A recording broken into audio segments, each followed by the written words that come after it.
दोस्तों, आज हम आपको जो कहानी एक्सप्लेन करने जा रहे हैं वो 2019 की एक ऐसी साइको थ्रिलर मूवी है जिसे देखते देखते थिएटर में बैठे दर्शक भी कंफ्यूज हो गए थे कि आखिर कोई फिल्म इतनी भयानक कैसे हो सकती है।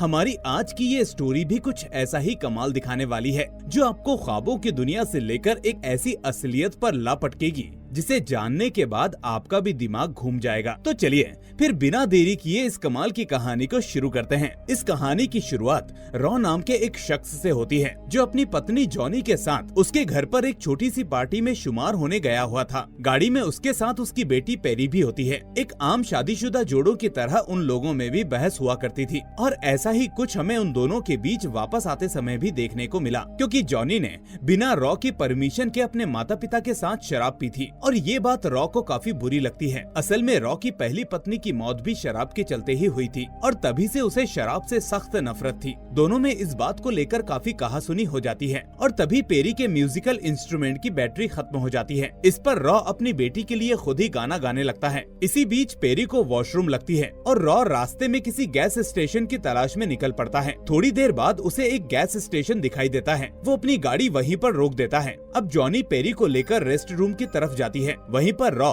कुछ खाने पीने का सामान लेने के लिए दुकान के अंदर जाता है। वहाँ पर वो कॉफी सॉफ्ट ड्रिंक के साथ जॉनी के लिए शराब भी ले लेता है। पर जैसे ही वो अपनी जेब से एटीएम कार्ड निकालता है, कैशियर उसे कैश देने की गुजारिश करता है, क्योंकि दुकान में एटीएम मशीन काफी दिनों से खराब पड़ी थी। अब चूंकि रॉ के पास ज्यादा कैश नहीं था, इसलिए वो कुछ जरूरी चीजों को छोड़कर वापस अपनी कार में आ जाता है और अपनी पत्नी और बेटी से झूठ बोलता है कि दुकान में बैटरी ही नहीं थी। अब वो वहाँ से चलने ही वाले थे कि तभी पेरी बताती है कि वो अपना कॉम्पैक्ट मिरर रेस्ट रूम में ही भूल गई, जिस पर जॉनी वापस रेस्ट रूम की तरफ भागती है। उधर रॉ कॉम्पैक्ट मिरर को कार की पीछे वाली सीट पर ढूंढने लगता है, लेकिन वो उन्हें कहीं नजर नहीं आ रहा था, जिस पर वो पेरी को पीछे की सीट गंदी करने पर भी काफी डांटता है। पर पेरी को तो इन बातों से कोई फर्क नहीं पड़ रहा था, क्योंकि उसका सारा ध्यान सामने लगे एक बलून पर था, जिसे देखकर वो काफी आकर्षित हो जाती है और उसकी तरफ दौड़ने लगती है। तभी अचानक एक जंगली कुत्ता उसके सामने आ जाता है और पेरी जोर से चिल्लाती है। रॉ अपनी बेटी को शांत रहकर एक जगह खड़े होने के लिए कहता है, लेकिन पेरी कुत्ते के डर की वजह से धीरे धीरे पीछे जा रही थी कि उसके पीछे एक बहुत गहरा गड्ढा है। रॉ अपनी बेटी को कुत्ते से बचाने के लिए एक पत्थर उठाता है, जिससे कुत्ता तो जोरों से भागता है, लेकिन उससे डरकर पेरी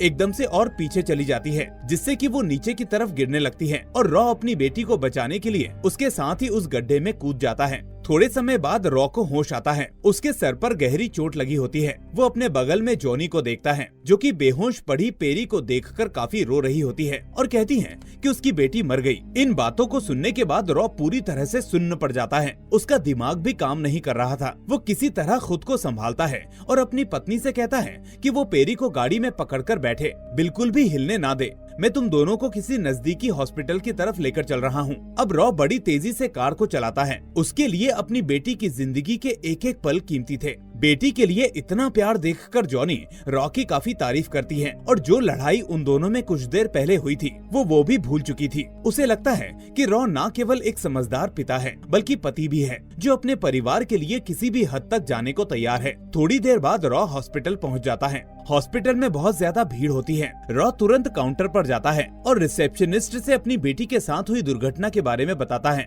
जिस पर वो रिसेप्शनिस्ट उसे थोड़ा इंतजार करने को कहती है, लेकिन धीरे धीरे समय बीतता जा रहा था। पेरी की हालत ठीक नहीं थी, इसलिए रॉ दोबारा रिसेप्शन पर जाता है और जाकर उसे अपनी बेटी की हालत के बारे में समझाने लगता है। इसी बीच वो रिसेप्शनिस्ट हॉस्पिटल की एम्बुलेंस को फोन करके 2 जख्मी लोगों को ले जाने के लिए इत्तला करती है। इस पर रॉ को लगता है कि वाकई हॉस्पिटल में सभी काफी व्यस्त हैं, इसलिए वो बिना कुछ बोले दोबारा अपनी जगह पर जा बैठता है। कुछ समय इंतजार करने के बाद रॉ को प्यास लगती है और वो पानी लेने के लिए बाहर आता है। उसकी नजर बाहर खड़ी एम्बुलेंस पर पड़ती है, जिसमें से 2 लोगों को स्ट्रेचर के द्वारा बाहर निकाला जा रहा है और एक डॉक्टर हाथ में ऑर्गन बॉक्स को लेकर जा रहा है। तभी रॉ का नंबर आता है, लेकिन इससे पहले उससे कई उटपटांग सवाल पूछे जाते हैं, जैसे उसकी पहली पत्नी की मौत कैसे हुई, उसका क्या नाम था, क्या उसे शराब पीने की लत है, और आखिर में वो रॉ से पूछती है कि क्या वो अपनी बेटी के अंग को डोनेट करना चाहते हैं, जिस पर वो ना कर देता है। और तभी डॉक्टर वहाँ आ जाते हैं। डॉक्टर पेरी को अच्छे से एग्जामिन करते हैं और रॉ को बताते हैं कि वैसे तो बच्ची को कोई दिक्कत नहीं है, वो ठीक है, है, लेकिन उसके सर के बल गिरने की वजह से कोई गंभीर चोट आ सकती है, इसलिए पेरी का सीटी स्कैन करवाना बेहद जरूरी है। जिसके बाद जॉनी और पेरी सीटी स्कैन के लिए लिफ्ट में दाखिल होते हैं और रॉ बाहर खड़े होकर लिफ्ट को देखने लगता है। लेकिन ये क्या, डॉक्टर के मुताबिक तो उन्हें ऊपर के माले पर जाना था, लेकिन ये लिफ्ट तो अंडरग्राउंड में जा रही होती है। हालांकि रॉ इतना थका हुआ था कि वो इन सब बातों पर ज्यादा ध्यान नहीं देता और सीधे वेटिंग एरिया में जाकर आराम फरमाने लगता है। थोड़ी देर बाद जब उसकी आंखें खुलती है तो वो देखता है कि हॉस्पिटल खाली पड़ा हुआ है, मात्र चंद कर्मचारी वहाँ मौजूद थे और पेरी भी अभी तक आई नहीं थी। इस पर वो रिसेप्शन पर जाकर एक महिला कर्मचारी से अपनी बेटी के बारे में पूछता है, पर रिसेप्शनिस्ट उसे ये कहकर मना कर देती है कि पेरी नाम की कोई भी मरीज यहाँ पर आई नहीं है और ना ही ये नाम हमारे सिस्टम में कहीं दर्ज है, शायद आपको गलतफहमी हो गई है। रॉ उससे कहता है कि आपकी जगह यहाँ कोई दूसरी लड़की थी, उसे मेरी बेटी के बारे में पता है, वो कहाँ है? रिसेप्शनिस्ट बोलती है कि यहाँ सबकी शिफ्ट खत्म हो चुकी है। रॉ इन सब बातों से काफी परेशान हो जाता है, उसे साजिश की बू आने लगती है और वो काउंटर पर जाकर दोबारा उस लड़की से कहता है कि जब मैं यहाँ आया था तो मेरे बारे में लाखों सवाल किए गए थे, मुझे मेरी बेटी के अंग को डोनेट करने के लिए भी फोर्स किया गया था, यहाँ तक कि आप लोगों ने मेरा क्रेडिट कार्ड एक्सेप्ट नहीं किया और मुझे कैश लेने के लिए भेज दिया। मैंने इस अस्पताल में सबसे महंगे से महंगा इलाज करवाया और अब आप कह रहे हैं कि मेरी बेटी का कोई रिकॉर्ड ही नहीं है, ये आखिर कैसे मुमकिन है?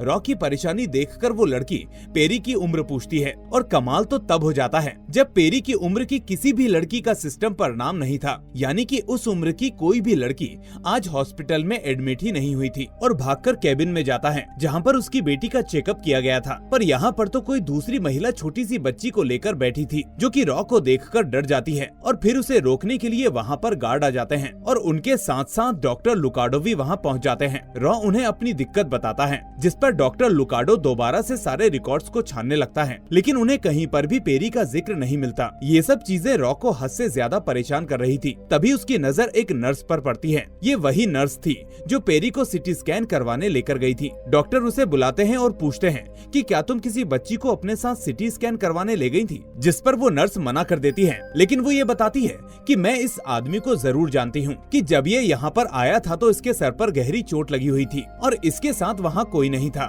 ये सुनकर तो रॉ का गुस्सा 7वें आसमान पर पहुँच जाता है और गुस्से में वो उस नर्स पर हमला करने लगता है। वो तो भला हो वहाँ मौजूद लोगों का जिन्होंने उसे रोक लिया और आंखों पर पेपर स्प्रे फेंक कर उसे बेहोशी का इंजेक्शन लगा दिया। अब रॉ को लॉकर रूम में बंद कर दिया जाता है। धीरे धीरे रॉ को होश आता है, लेकिन वो अभी भी चलने की हालत में नहीं था, पर उसे ये पता था कि उसे किसी चीज का इंजेक्शन दिया गया है, इसलिए अपने आप को होश में लाने के लिए वो दवाइयाँ ढूंढने लगता है और किस्मत से उसके हाथ एड्रेनालाइन ऑटो इंजेक्टर लग जाता है, जिसे लगाकर उसकी जान में जान आती है और फिर वो दरवाजे का कांच तोड़कर बाहर निकल आता है। अब वो अपनी पत्नी और बेटी को ढूंढने के लिए अस्पताल के चप्पे चप्पे को खंगालने लगता है, लेकिन तभी गार्ड की नजर उस पर पड़ जाती है और वो उसका पीछा करने लगता है। रॉ किसी तरह गार्ड से बच बचाकर हॉस्पिटल के बाहर आ जाता है और अपनी गाड़ी में जाकर छुपकर ये सोचने लगता है कि आखिर कैसे वो इस बात को साबित कर सकता है कि उसकी बीवी और बच्ची उसके साथ थी। इसी दौरान रॉ की नजर उसकी गाड़ी के पीछे खड़ी एक पुलिस की कार पर पड़ती है, जिन्हें देखकर उसको एक उम्मीद की किरण नजर आती है और वो खुशी खुशी उनके पास जाकर अपनी सारी समस्याएं बताता है। पुलिस वाले भी बड़ी गौर से उसकी बात सुनते हैं और उसके साथ दोबारा हॉस्पिटल में जाते हैं। सबसे पहले वो उस गार्ड को बुलाते हैं जिसने उसे पकड़ा था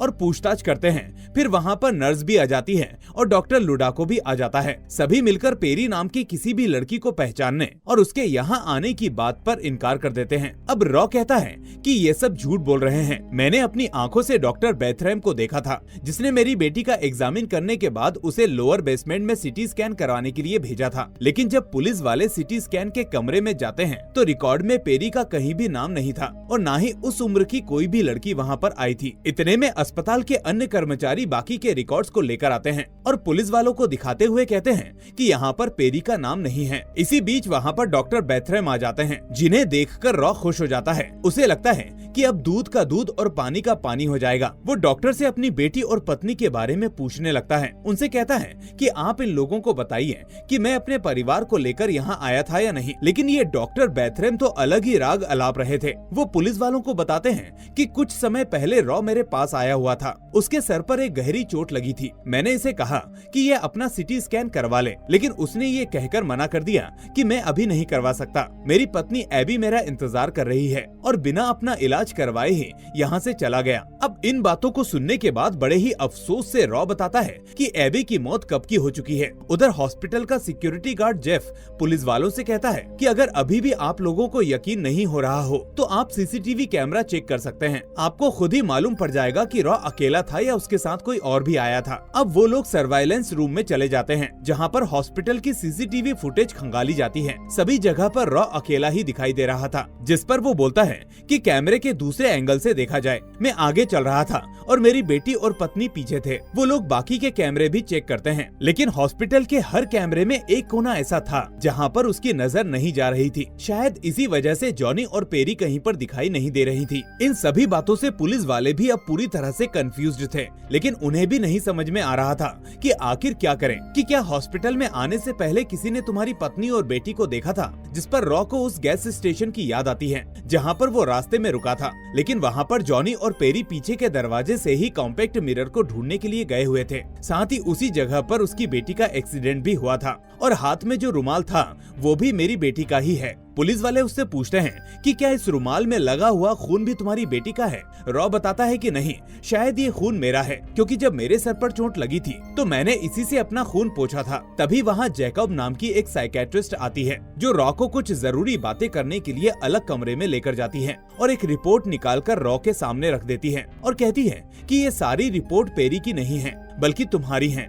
वो उससे कई तरह के क्वेश्चन करती है और साथ ही उससे ये भी कहती है कि तुम्हारा इससे पहले भी कई बार एक्सीडेंट हो चुका है। ये सब सुनकर रॉ फिर से परेशान होने लगता है। जैकब रॉ से उस जगह पर ले जाने को कहती है जहाँ पर पेरी का एक्सीडेंट हुआ था। अब रॉ उसे उस गैस स्टेशन पर लेकर जाता है जहाँ पर पेरी गिरी थी। पुलिस उस जगह की छानबीन करती है तो उन्हें वहाँ पर खून दिखाई देता है। उन्हें लगता है कि यहाँ पर जरूर कोई मर्डर हुआ है, इसलिए वो लोग फॉरेंसिक टीम को भी बुला लेते हैं। वहीं जैकब रॉ को दोबारा से सब कुछ याद करने को कहती है। तब रॉ उसे बताता है कि मैं यहाँ अपनी बेटी का कॉम्पैक्ट मिरर ढूंढ रहा था, तभी मुझे उसकी चीखने की आवाज सुनाई दी। जब मैंने देखा तो एक जंगली कुत्ता उसकी तरफ आगे बढ़ रहा था।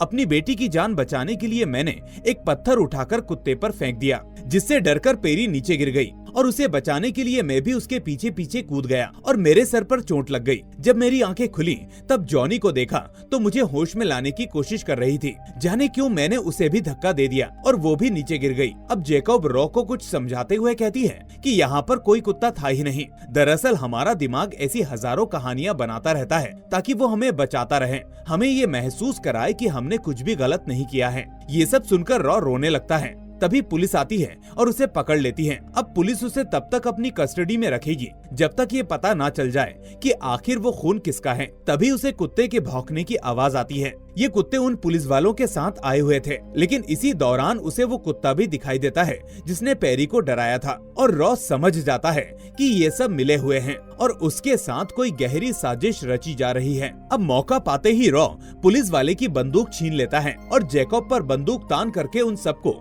लाइन से गैस स्टेशन के अंदर जाने को कहता है। जब सभी लोग वहां अंदर दाखिल हो जाते हैं तो वो उन्हें अंदर ही बंद कर देता है और गाड़ी निकालकर सीधे हॉस्पिटल पहुंचता है। यहाँ वो अपनी पत्नी और बेटी को ढूंढ ही रहा होता है कि तभी उसकी नजर एक छोटी सी पैदा हुई बच्ची पर पड़ती है, जिसे देखकर उसको एबी की याद आ जाती है, क्योंकि जब उसका एक्सीडेंट हुआ था तो वो प्रेग्नेंट थी और एक हादसे की वजह से उसकी बीवी और बच्चे दोनों की मौत हो गई थी। लेकिन इस बार वो अपनी दूसरी पत्नी और बेटी को नहीं खोना चाहता था, इसलिए सबसे पहले वो अपनी आइडेंटिटी छुपाने के लिए एक डॉक्टर का गाउन पहन लेता है और सीधे नीचे बेसमेंट पर जाने लगता है, जहाँ पर वो सुबह पेरी और जॉनी को लेकर गया था। लिफ्ट में उसे वही गार्ड जेफ मिलता है। वो जेफ से चाबियां मांगता है, लेकिन वो नहीं देता, जिससे दोनों के बीच लड़ाई शुरू हो जाती है और रॉ जेफ को मारकर चाबियां छीन लेता है। नीचे पहुंचने पर उसे सबसे पहले अपनी बेटी का खिलौना नजर आता है और जब वो एक एक करके सारे कमरों को चेक करना शुरू करता है तो उसकी आंखें खुली की खुली रह जाती हैं, क्योंकि सभी कमरों में सिर्फ और सिर्फ